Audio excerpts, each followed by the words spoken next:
Eh bien, je suis content d'être revenu parmi vous, en ayant quitté, disons, la famille Tucker, et je dois vous saluer de la part de la famille Tucker, les enfants, les petits-enfants, à peu près une famille de 40 personnes. Et j'ai quitté le coin du Minnesota avec -20. Donc j'étais content d'arriver dans la brume de Paris hier matin. Ce matin, c'est un culte en famille, c'est pour ça que vous avez vu les enfants avec les parents aussi servir la Sainte Seine. Alors peut-être que dans votre esprit, dans votre tradition, vous dites non, la Sainte Seine est réservée uniquement aux grandes personnes. J'ai réfléchi. Je me suis dit, depuis des années, on s'est trompé. Pourquoi ? Quand le peuple de Dieu a été libéré de l'Égypte, ils ont pris la Pâque. Est-ce que vous pensez que les enfants étaient dans un coin de la route, de la room, excusez-moi, de la salle? Non, ils étaient tous ensemble. Et ils prenaient la Pâque ensemble, avec hâte. C'est-à-dire pas avec précipitation, mais avec hâte de savoir que dans cette Pâque, il y avait la délivrance. Dans cette Pâque, l'agneau de Dieu venait bientôt. Alors, bien sûr, les parents sont responsables de leurs enfants devant Dieu. Et ce matin, j'aimerais... Vous savez, c'est quelques pensées que j'ai méditées hier, et j'étais en attente de mon avion, et j'ai mis des pensées comme ça sur mon ordinateur, et hier soir, entre deux coups de pompe, j'ai pu réorganiser mes pensées. J'aimerais lire ce texte qui m'a impacté. Josué 24, 15. Josué 24, 15. Il est dit ceci. Et c'est Josué qui le dit. Si vous ne trouvez pas bon de servir l'Éternel, choisissez aujourd'hui qui vous voulez servir. Ou les dieux que servaient vos pères au-delà du fleuve, ou les dieux des Amoréens, dans les pays desquels vous habitez. Mais écoutez bien, moi, Josué, moi le leader, moi le responsable, moi le capitaine de l'armée de l'Éternel, moi, Josué, et ma maison, nous servirons l'Éternel. Il est important de se rappeler que Dieu est pour la famille. C'est lui l'instigateur de la famille.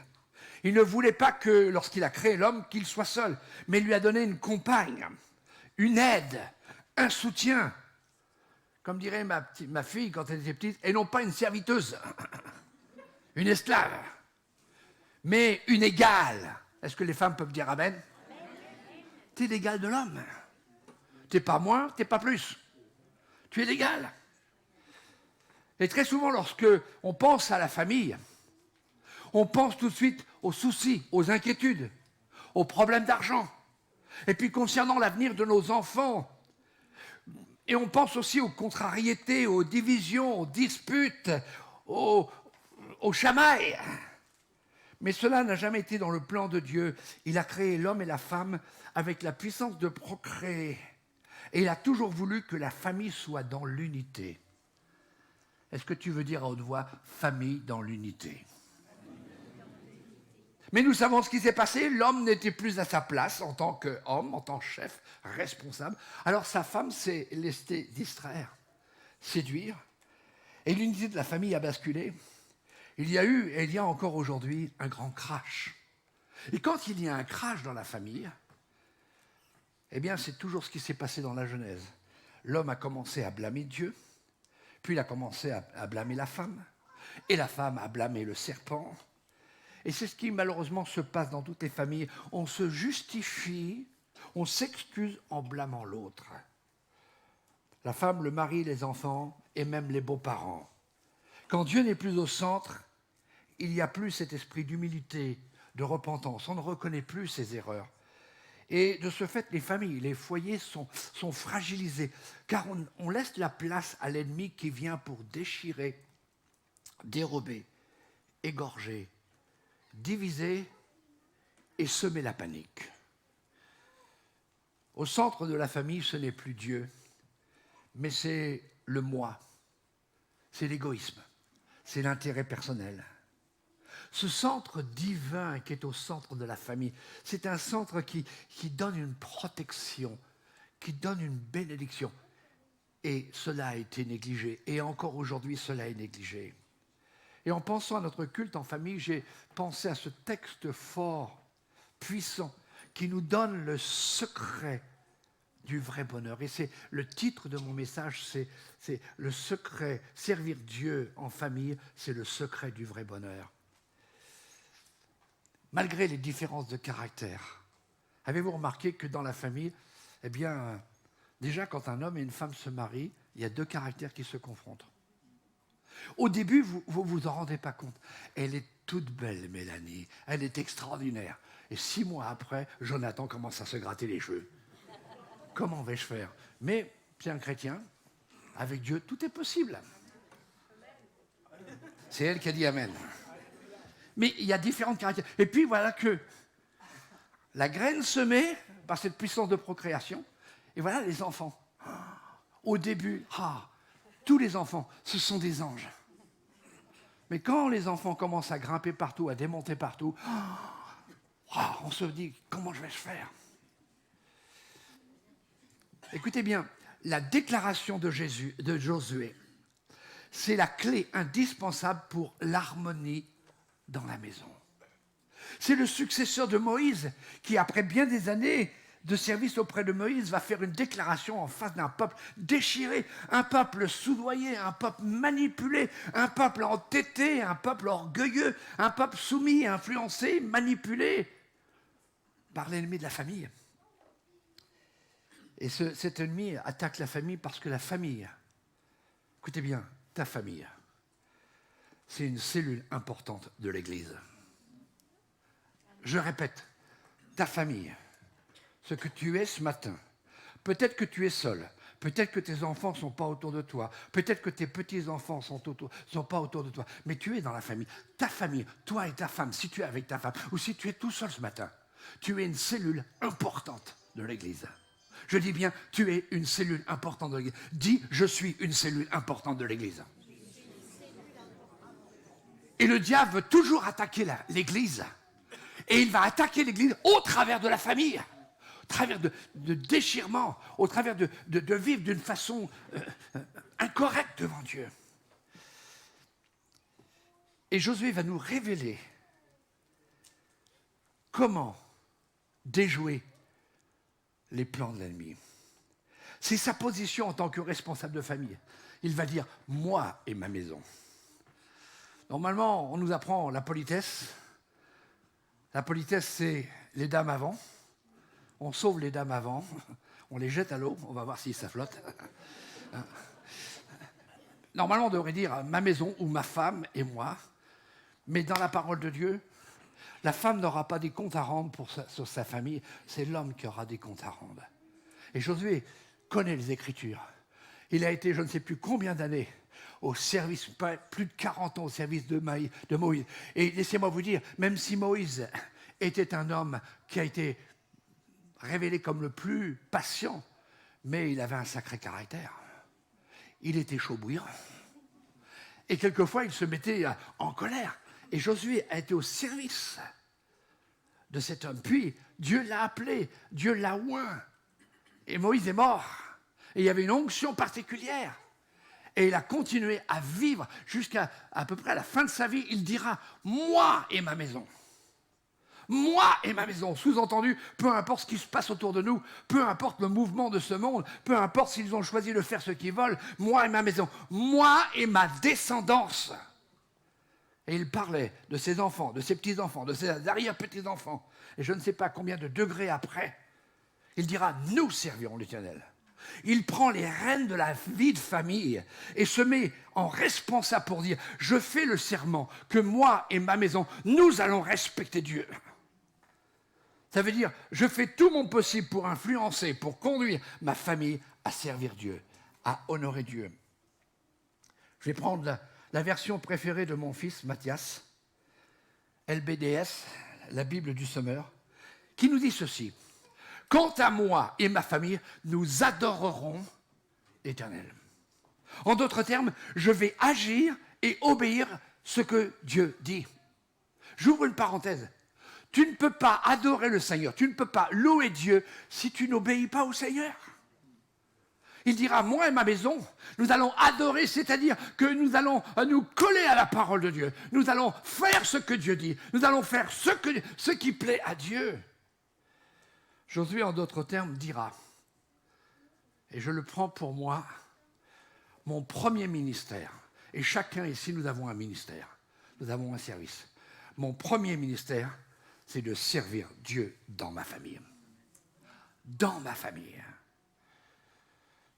Chrétien, papa, maman, chrétien, enfant ici, dans cette assemblée, tu deviens ce que tu adores. Si tu adores Dieu, tu commences à ressembler à Dieu. Servir Dieu en famille est quelque chose de merveilleux car cela recentralise Dieu au sein de la famille. Remet la priorité des priorités. Servir Dieu en famille. Comme vous le savez,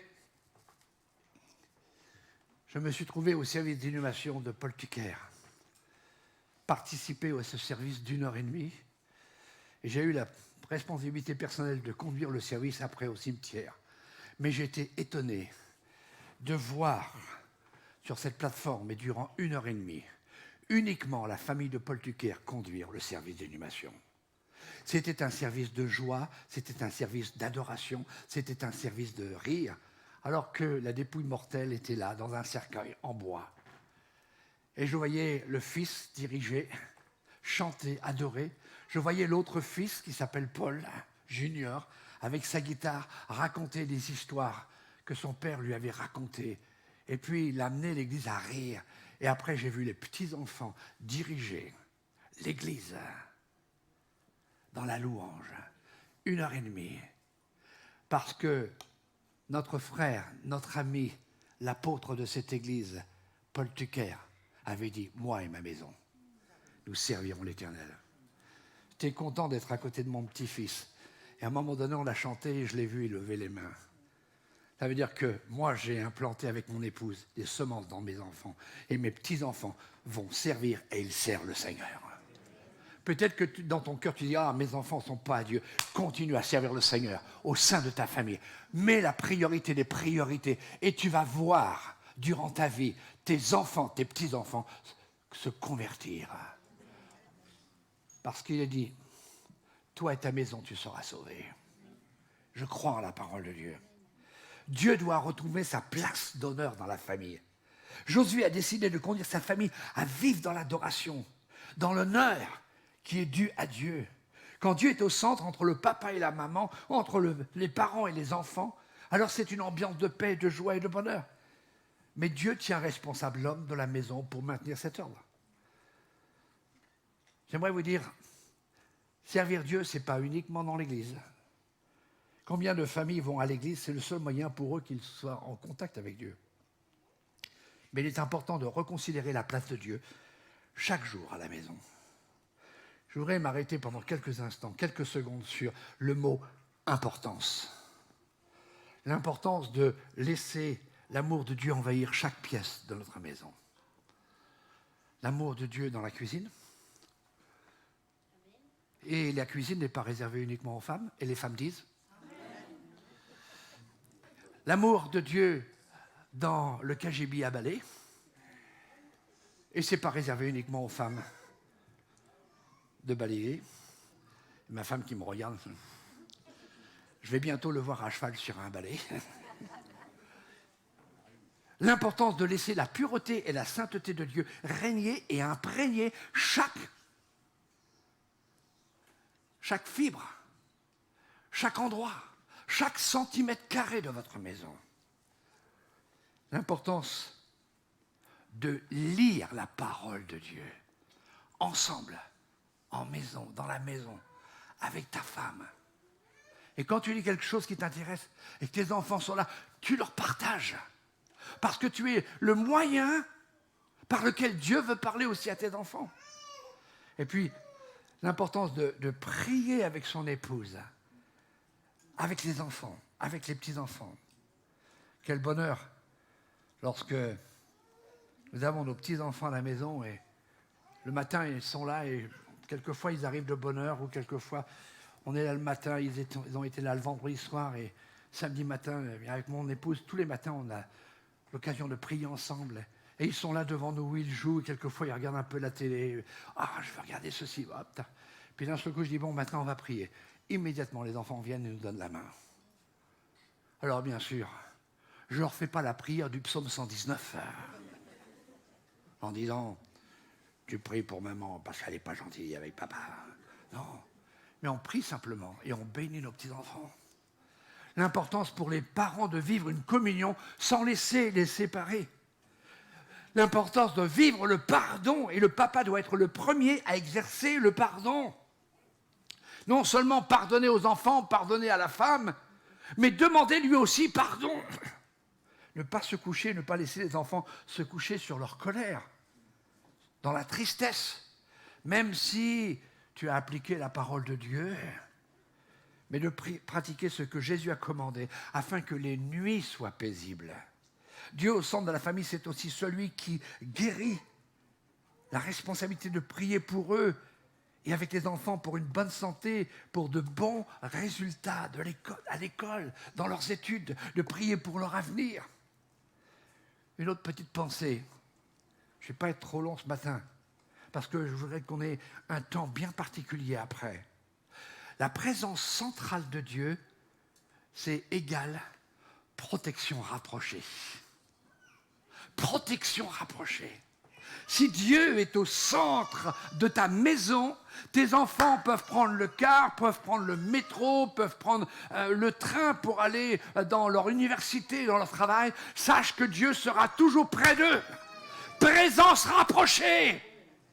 Mais il faut que Dieu soit au centre de ta maison. J'aimerais qu'on fasse un petit bond en arrière dans l'Ancien Testament.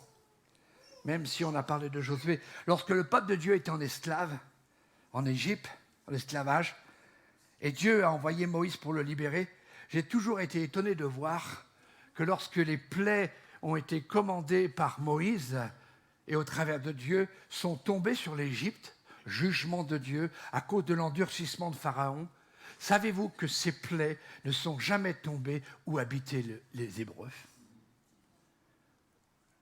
S'il y avait les ténèbres en Égypte, il y avait la lumière dans le pays de Goshen. S'il y avait les sauterelles, s'il y avait les grenouilles, s'il y avait les pustules, s'il y avait la mort des animaux dans le peuple d'Égypte, s'il y avait les fleuves dont on ne pouvait pas boire l'eau parce que c'était comme du sang, dans le pays de Goshen, il y avait la bénédiction, il y avait la santé, il y avait la guérison. Là où il y a la présence de Dieu, il y a la guérison. Il est important de faire ce parallèle avec la famille. Si Dieu est au centre de son peuple, de ses familles, alors les plaies qui touchent notre monde actuellement ne toucheront pas nos familles. Est-ce que tu veux le croire ce matin? Est-ce que tu veux le déclarer? Les plaies de ce monde ne vont pas toucher ma famille. Les plaies de ce monde ne vont pas toucher mes enfants. Excusez-moi, mais j'ai vécu quelques expériences dernièrement et quand je suis monté dans mon dernier avion, je me suis assis. J'étais avec une femme dont le corps avait peut-être 85 ans, mais le visage, wow, je ne sais pas combien de chirurgie elle avait fait. Mais je me suis dit, waouh, je suis à côté de Dallas ou Dynasty. On voyait les mains d'une femme de 80 ans, et puis un visage au moins de, l'âge de ma femme, 35 ans.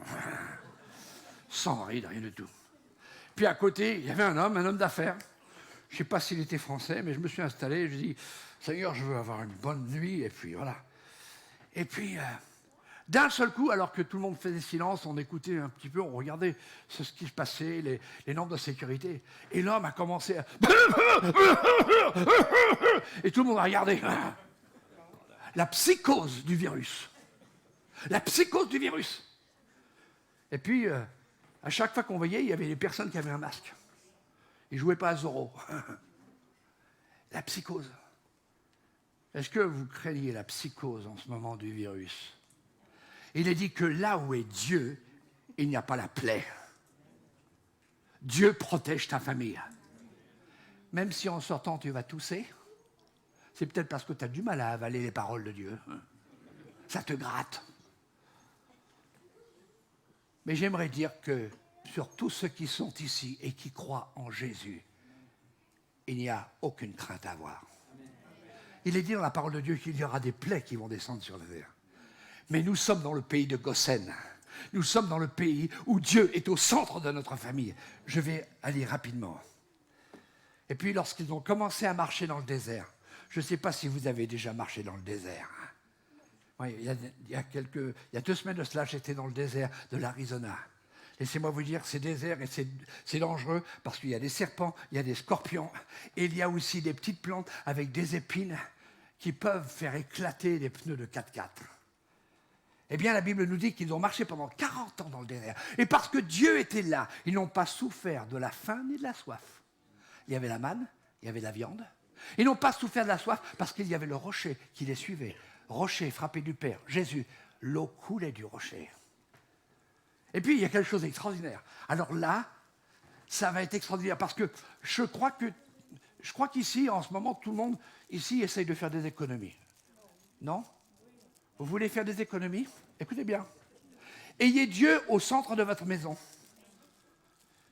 Ayez Dieu aussi au centre de votre portefeuille, de vos cartes bleues. Elles vont moins brûler. Qu'est-ce qui s'est passé? Dans le désert, la Bible nous dit, après 40 ans, écoutez bien, la semelle de leurs sandales n'était pas usée. Combien de paires de godasses t'achètes par an? Je parle aux femmes. Et ma belle-fille fait... Ah ouais, si t'en as trop, tu donnes pour la mission. Amen. Leurs sandales n'étaient pas usées. Écoutez bien, leurs vêtements n'étaient pas usés. 40 ans dans le désert. Et nous? Oh, elle est bien cette mode-là. Oh, ça revient. Oh, je vais m'acheter ce veston. Oh, je vais m'acheter ça. Dieu au centre de notre vie, c'est l'économie. Nos vêtements ne vont pas user. C'est un service d'inhumation. Il y a la petite fille de Paul Tucker qui a été rétrograde pendant plus de 20 ans. Elle est arrivée, elle m'a vu, elle m'a sauté au cou, elle m'a fait voir une photo. Vous le verrez prochainement dans un petit livre qu'on va compiler pour Paul Tucker. C'est une photo de moi et Paul Tucker au pays des cowboys. J'ai regardé ça. Et j'ai fait voir à ma femme hier, j'ai dit, cette chemise-là, où est-ce qu'elle est? Je l'ai tellement aimée. Parce qu'elle avait été achetée par Paul Tucker. Non, pas parce que c'est Paul Tucker, mais c'est une véritable chemise de western. Puis alors, en plus, c'est la marque Lee, je ne sais plus quoi, Lee Cooper. Ouais, Lee Cooper. Oh. On suit les mêmes feuilletons. Hein. Et ma femme me dit, elle était tellement usée ici, que je l'ai bazardée. Oh, c'est un couteau dans mon cœur. Mais j'ai réalisé, nos affaires s'usent. Ta vie s'use. Mais laisse-moi te dire, si Dieu est au centre de ta vie, il va te rajeunir comme l'aigle. Tu as beau avoir 70 ans, 75 ans, 80 ans, 85, 87 ans. Il y en a qui ont 80. Ma mère, 91 ans, elle va courir comme une gazelle après moi. Que Dieu me bénisse et me protège. Il nous rajeunit. Mon frère, ma soeur, mon ami, est-ce que tu n'as pas envie de dire « Jésus, reviens au centre de ma famille » ? Vous avez devant vous un corps qui a bientôt 65 ans. Mais dans mon cœur, j'ai 20 piges. Ça veut dire que je n'ai pas 20 ans à faire, mais j'ai 20 piges. J'ai dit au Seigneur, donne-moi de la résistance quand j'ai mes petits-enfants chez moi. Mais donne-moi que je puisse courir avec eux. Quelquefois, je joue au foot pendant 20 minutes. J'en peux plus parce que Zachary veut toujours gagner. Mais j'ai mal aux jambes après. Mais si vraiment on réalisait que Dieu est dans notre vie, il nous redonnerait de l'énergie. Si Dieu était dans nos familles, chaque dimanche, on courrait à l'église avec nos familles, parce qu'on sait que c'est un centre où on est réénergisé. Excusez-moi le mauvais français, mais où on est revitalisé. Je vais terminer. Dieu au centre de nos familles nous inspire à ce que nous prenons soin des nôtres. Ça implique de donner du temps à nos familles, de ne pas se laisser déborder par des activités professionnelles, ni par trop d'activités extérieures. Sauvegarder l'intimité de la famille, savoir s'amuser ensemble en famille, faire des sorties ensemble, prendre le temps de manger ensemble et laisser vos portables de côté. Mon fils me dit ça. Mais il faut qu'il remarque, la prochaine fois, il verra que mon portable est dans un panier, le sien dans sa poche. C'est amusant de voir que cette invention du portable nous aide à garder contact avec des gens qui sont à des milliers de kilomètres, mais nous sépare de ceux qui ne sont même pas quelques centimètres de nous. Lorsqu'on avait un téléphone à fil, on était limité. On ne pouvait pas se balader dans la maison. Aujourd'hui, on a un téléphone sans fil, ça sonne, on sort de table, on va même dans les toilettes, et on parle dans les toilettes. Ça peut-être nous libère. Mais on est là, et on n'est plus avec ceux qui sont dans la maison. Je me trouvais dernièrement, il y a 2 jours de cela, dans une famille. Ils voulaient m'inviter, on était en train de manger un morceau de pizza, rien à voir avec la pizza que ma femme fait. Et les 3 filles, la belle-fille, la maman et le père, pendant qu'ils me faisaient voir un film très joli, en vidéo, ils étaient tous... Et moi, j'étais là, oublié, abandonné, rejeté. Je me jetais sur la pizza. Je suis sûr que vous croyez à la dernière expression que je viens de dire. Mais j'étais choqué. Et j'ai vu, en attente, je dirais, des avions, les gens sont là. Ils n'écoutent même pas qu'on les appelle. Vous êtes dans la zone 3, c'est à vous maintenant. Prenez la solution quand vous êtes en famille. La résolution, pardon. Quand vous êtes en famille, mettez les portables dans votre panier ou dans un panier jusqu'à la fin du repas en famille. Soyez à savoir passer un temps de qualité ensemble. La communication dans la famille, c'est bien plus que « passe-moi le sel, passe-moi le poivre, passe-moi les pommes de terre ». Ça, c'est dans Blue Blood, pour ceux qui suivent le feuilleton. Mais c'est communiquer, c'est partager, c'est poser des questions. Dieu au centre des conversations. Et vous êtes inspirés dans vos échanges. C'est s'informer comment la journée s'est passée pour chaque membre de famille, pour ton fils, pour ta fille, pour ta femme, pour ton mari. Prendre soin les uns les autres, c'est cela, servir Dieu. J'arrive à ma dernière pensée, j'en ai déjà parlé. Servir Dieu ne commence pas à l'église, mais à la maison. C'est la même chose avec Dieu lorsque nous le prions, nous lui parlons, on ne peut pas le laisser, on ne peut pas faire ça en étant distrait. Dieu veut un contact de qualité. De même, si Dieu est au centre de notre famille, alors il y aura dans nos familles un contact de qualité appréciable par tous. Parents, priez pour vos enfants, pour leur avenir, pour leur prochaine famille. On vient de présenter ce petit Simao. J'invite les parents à prier pour l'épouse de Simao. Vous êtes malade, pasteur? Non. À peine mes enfants étaient nés. J'ai prié pour les conjoints. Est-ce que je me suis planté? Je ne sais pas. Mais au moins, je sais qu'ils servent le Seigneur. Priez pour l'avenir de vos enfants. Vous direz, mais on ne sait même pas si Jésus-Christ sera revenu. Peu importe, mais priez pour leur carrière, afin qu'ils choisissent une carrière où ils vont continuer à servir le Seigneur. Et priez aussi pour qu'il vous donne de la sagesse, afin que vous ne choisissez pas des sports qui les emmènent à oublier le Seigneur le dimanche. Je ne suis pas contre le sport. J'ai un fils qui est professeur de sport, pour mon malheur. Confiez-les chaque jour pour qu'ils soient protégés de la corruption, de la vulgarité de ce monde et des enseignements contre Dieu, contre la vraie famille, contre la famille de Dieu. Je reprends et j'aimerais que tu le mettes dans ton cœur. Mon ministère commence d'abord à la maison. Ton ministère de témoin. La Bible dit « Instruis l'enfant dans la voie qu'il doit suivre, et quand il sera vieux, il ne s'en détournera pas. » Il ne s'agit pas de débiter les textes bibliques à longueur de journée, de les moraliser en donnant des interdits. « Tu ne feras pas ceci parce que tu es un chrétien. » Mais en étant simplement nous-mêmes de bons modèles, de ceux qui vivent dans l'amour, de ceux qui pratiquent 1 Corinthiens 13 ne soupçonnent jamais le mal. L'amour est patient. Tu as besoin de patience? L'amour est patient. L'amour supporte tout. L'amour supporte tout. Dis-le, l'amour supporte tout. Alors, supporte le caractère de ta femme, le caractère de ton mari, le caractère de ta belle-mère, de ton beau-père, peu importe. Priez pour aussi le salut chaque jour de vos enfants et confiez-les dans les mains de celui qui seul peut les sauver, c'est-à-dire Jésus. Mais ta vie peut les encourager ou ta vie peut les éloigner. Ne vivez pas devant vos enfants dans la rancœur, dans l'amertume, dans la vengeance. Ne parlez pas mal devant eux des gens, voire même de vos propres familles qui vous auraient fait du tort. Mais montrez-leur que vous priez, que vous pardonnez. Montrez aux enfants le bon exemple de votre obéissance envers Dieu. Et ils suivront votre modèle. C'est ma conclusion. Dieu est-il au centre de votre famille? Lui avez-vous donné la priorité?